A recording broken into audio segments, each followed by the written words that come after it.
Hey everyone, it's Ian. I'm doing a second video for today, even though it's VEDA, video every day in April because I missed 2 days.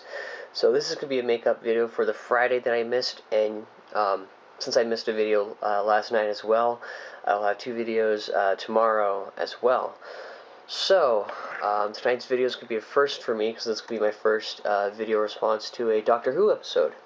And, man, tonight's episode, Hyde, did not disappoint. I haven't seen a whole lot of Tom Baker's episodes, but from what I've read about them and from the couple seasons that I've seen, this one and actually the last one, The Rings of Ankh-Ten, or however you pronounce that, remind me a lot of that. You've got, with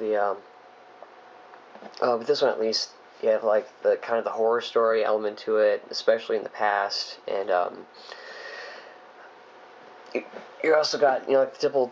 There's also the typical Doctor Who ghost story where the ghost isn't really a ghost. It's always some kind of alien or some inter or trans-dimensional being.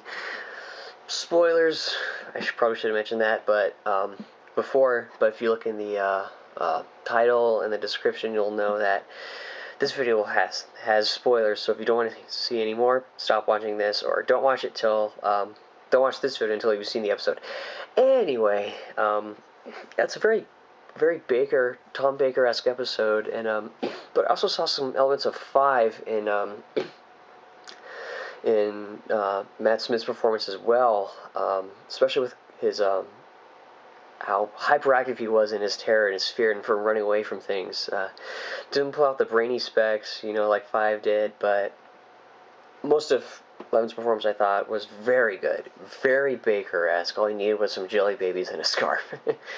But The Rings of Ankh-Ten, also very Fourth Doctor, because you've got an alien planet, this weird religion, and of course an epic speech from the Doctor that Four's had so many, and Levin's had his share already, and hope to see him past, maybe for at least a couple of years past the 50th anniversary. After which, who knows? Couple of little minor things.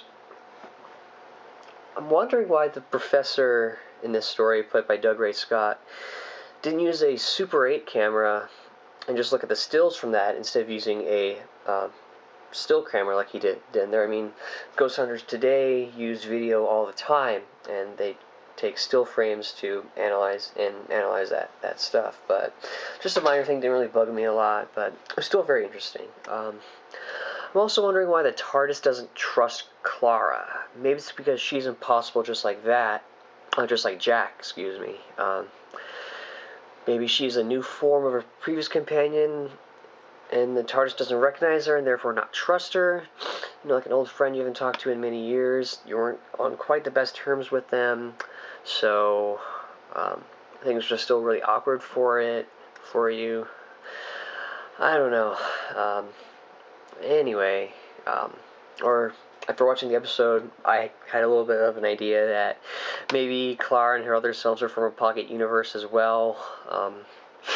Then, also toward the end, we had the Doctor saying, "Oh dear," and we heard the cloister bell going off. Again, classic Who, with the second Doctor, because "Oh dear" was one of its catchphrases. So yeah, but then there's a theory that Clara's somehow immortal too, but unknowingly, I guess. But immortal people don't have graves, so I don't know how she could visit her own grave. And but the ghosting of this episode ties back to the end of the Snowman, I think, where she's looking at her grave and says, "I don't believe in ghosts." It's just one of those moments where your head just about explodes. Anyway, where was I?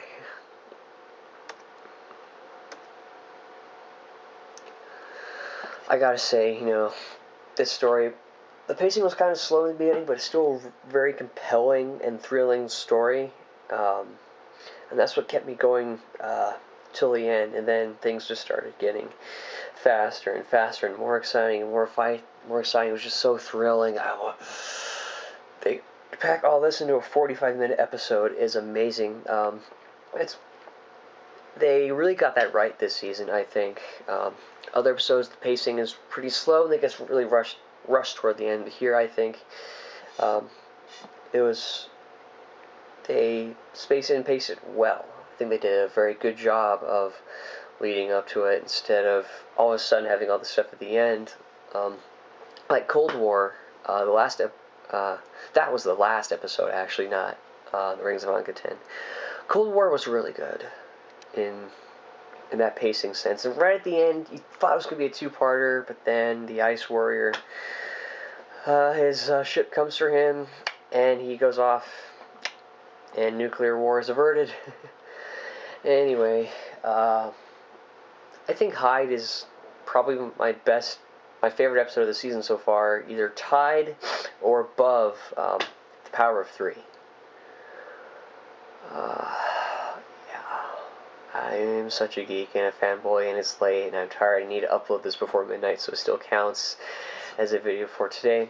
And I'll leave you with a quote from the episode. It shows how classic they're going, if not with this series, in general, at least just with this half of the series. Slow, the Doctor says, slow. I'm notorious for it, but it's worth it in the end. Just like so many classic episodes.